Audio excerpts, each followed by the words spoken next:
Why do 80% of GTA V crashes look scarier than they really are? Because most can be fixed without breaking a sweat. Here's how to get back to Los Santos in no time. First up, right-click your GTA V icon, go to Properties, Compatibility, and check Run as administrator. Bonus points if you pick Windows 7 mode. Sometimes old school works wonders. Still getting the error? Next, verify your game files. On Steam or Epic Games, just a couple clicks and the launcher will hunt down any corrupted files for you. Easy. If it's still being stubborn, time to update your sidekicks, DirectX and Visual C++. Download fresh copies from Microsoft. Don't worry, both 32-bit and 64-bit. Think of it as vitamins for your PC. Not fixed yet? Open Command Prompt as admin, type sfc/scano, and let Windows do some spring cleaning.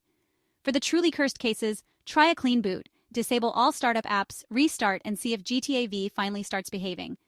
And if all else fails, reinstall. Sometimes you just need a fresh start.